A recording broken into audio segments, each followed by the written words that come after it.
after taking part in the 1989 Tiananmen Square protests. And the economist Erwin Stelzer. We're joined from Atlanta, Georgia by Ian Bremmer, a writer on risk and geopolitics. Mr. Bremmer, first off, how worried is America, and is it right to be worried? America's worried in very different fashion. As you see, if you're a university graduate, you have less than 5% unemployment in the U.S. right now. You go out to the Fortune Brainstorm Conference where they have all the CEOs of the technology firms and the private equity guys, and you'd never know that they were living in the same country as a lot of the folks that your interviewer was just chatting with. But there is a large group of folks in the United States that no longer have hope. The same sort of hope for their kids and their grandkids. They're going to have the same opportunities that they did. And so, the United States that used to be suffused with such a great grassroots sense of optimism that anyone would do well is now increasingly becoming a much more segregated place, and in terms of their outlook. And that's not so different from a lot of the other markets we talk about in the world. Do you see it like that, Erwin Stelzer? Well, I think it's certainly true that the good news is that Americans are worried because they're going to do something about it. That's traditionally the case in America. You go along and you're told Russia's going to overtake you, and China's going to overtake you, and Japan is going to overtake you, and it's all policy mistakes that do it, and then Americans get around to correcting it. It is still the place. Well, you saw those immigrants. Do you see immigration like that into any other country? You don't. And those are people who come because they see opportunity and freedom. So I'm long run optimistic. I'll get more optimistic maybe after 2012, but that's a whole separate story.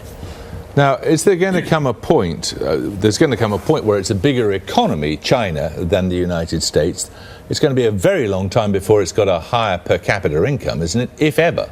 Well, it'll be decades and decades. I mean, if the economy is bigger, but supporting 1.3 billion people compared to 300 million people, that doesn't mean the people there are better off. They're not.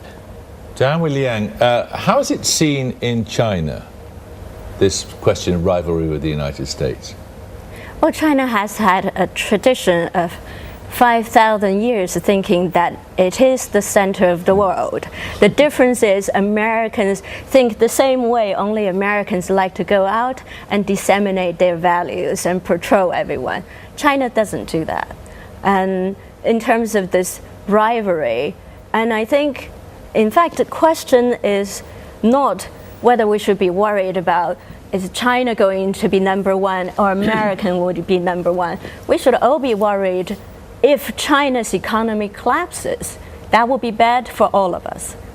But look, China bankrolls the United States currently, correct? Well, yes, it does, right, based on current policies. It has a far higher rate of growth. This is going somewhere, isn't it? Now, Ian Bremmer, where do you think it's going? How does it translate into political power? Because that's what usually happens with economic power, isn't it? Well, it is, but let's keep in mind when we talk about U.S.-Chinese rivalry that these are two countries that have one very interesting thing in common, which is that both of them, to continue on a good track, have to fundamentally change what they have been doing. China can't continue to have its economy controlled by the state and be the manufacturing center of low-cost export to the world. They've got to build an open, consumer-based economy. And the United States cannot continue to spend with reckless abandon on things that they can't fundamentally afford. And so the question going forward is going to be, can these two countries, the world's first and second largest economies, fundamentally restructure the way that they've thought about their economy? And if they can, that's going to translate into a lot of political power. If they can't, they're going to be fundamentally focused internally, not externally. Then your problem's not going to be rivalry. Your problem's going to be no one's leading the world at a global level.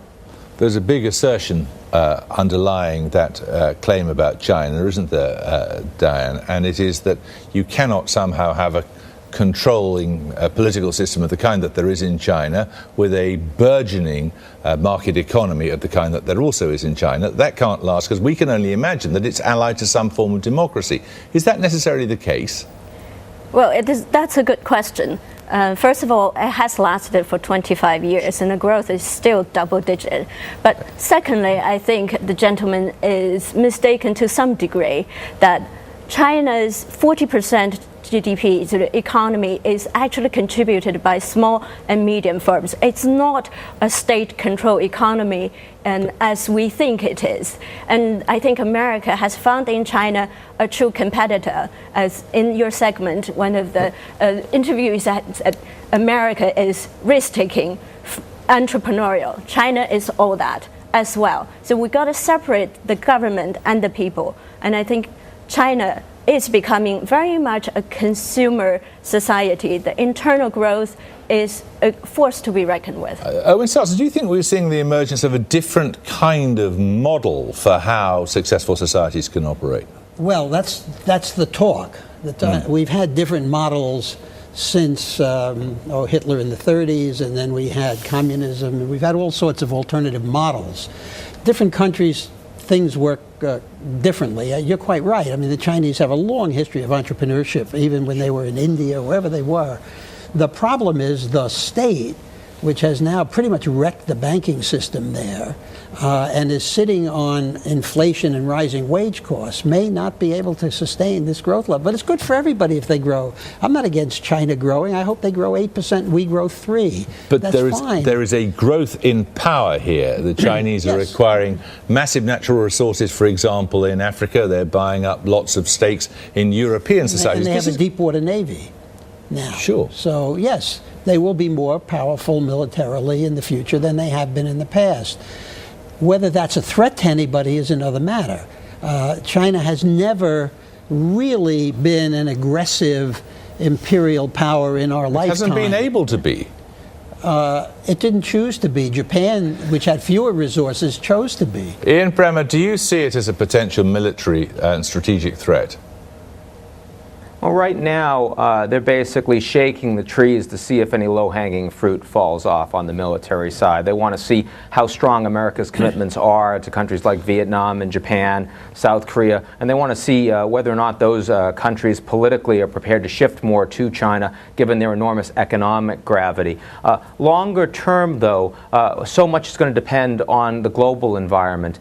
China is going to be much more of a threat and a competitor to the United States if growth in China starts to fall into ever spiraling food prices, if rare heavy rare earths are suddenly much more scarce and more problematic to gain access to the extent that markets are seen as more strategic and states play a greater role in making them inefficient, then the sheer size of Chinese industrialization will make China and the United States much greater competitors. You know, Japan just went from number 2 to number 3 economy in the world. China took over number 2. Nobody said boo, because Japan has a culture of shame. The United States fundamentally has a culture of shamelessness, and when the Chinese start knocking up to number 1 and the United States are looking at number 2, this is not going to be the same kind of transition, and I think we all have to be very concerned about trying to manage that. We could sit here discussing this all night. Thank you all very much indeed. Thank you. Well, that's it. Before we go, suppose UFO videos on YouTube are 10 a penny, but this one we particularly like because it was filmed in the skies. No, we're not going to show you that one now, apparently. I'm going to show you the papers instead. Not that there's very much in them. The unions, as you can see in the front page of the Daily Telegraph, are apparently attempting to intimidate some schools. There's a wave of repossessions on the way if interest rates rise, according to The Guardian. Premier Wen's conversations with David Cameron on the front page of the Telegraph, and the Daily Mail has more on the insurance scam that Jack Straw exposed earlier. Now back to the question of supposed UFO videos on YouTube. One we particularly like because it was filmed in the skies above the BBC's broadcasting house, hitherto known as something of a black hole, given that the first BBC radio broadcast started firing out into a curious cosmos 89 years ago. We calculate these fans must be from Ursa Major. Good night.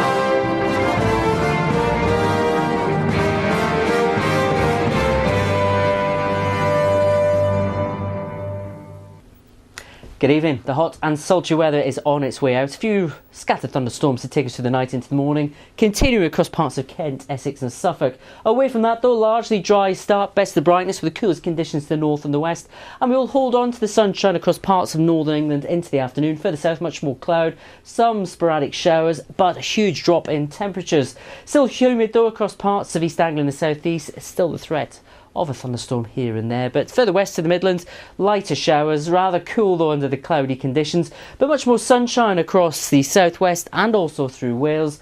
And whilst it will feel fresh, it's still pleasant enough once that sunshine comes out. And in the sunny moments between developing showers in Northern Ireland for the afternoon, we could hit around 18 Celsius, 64 in Fahrenheit. 1 or 2 showers also possible in Scotland, but they'll be few and far between. Most will be dry, significantly drier, brighter and less chilly day across eastern parts of Scotland. Now, the difference between Tuesday and Wednesday across the north is the increase of a few more showers into Wednesday, but even these will be well scattered, some decent dry and brighter weather. Further south, we'll see a little bit more sunshine develop, but again, we could see 1 or 2 afternoon showers set off. So it's going to be one of those hit and miss shower days on Wednesday. The fresh air will be with all of us, including those in East Anglia and Kent, and highs much closer to what they should be this time of year at around 16 to 22 degrees. Mostly dry and fine to end the week. More details on that though online. Next on BBC Two, a change to the schedule. We've got today's highlights from Wimbledon. What is it that motivates collectors? It's just the way they live their lives. They weren't applauding for Van Gogh, they were applauding for money. Impressionism belongs not on a box of chocolates, but on a case of dynamite. He was the enemy of the existing status quo. Stanley effortlessly combines the epic with the everyday. Art Revealed, coming soon on the BBC. I want you to create a new brand of biscuit. Biscuits, the new popcorn. Any time is treat time. Not dogs. You need an emergency biscuit. There's something fundamentally wrong here. You're fired. The Apprentice, Wednesday at 9 on BBC One and catch up on BBC iPlayer. 3. What makes an ordinary young life extraordinary? See how you feel so unsteady. I'm already out of reach. Remember finding your feet in a fine time. Take the time to find me. I'll be ready waiting. Let's do something real. Inspiring stories of young people thrown into an adult world. Let's do something real. Extraordinary Me, coming soon to BBC Three.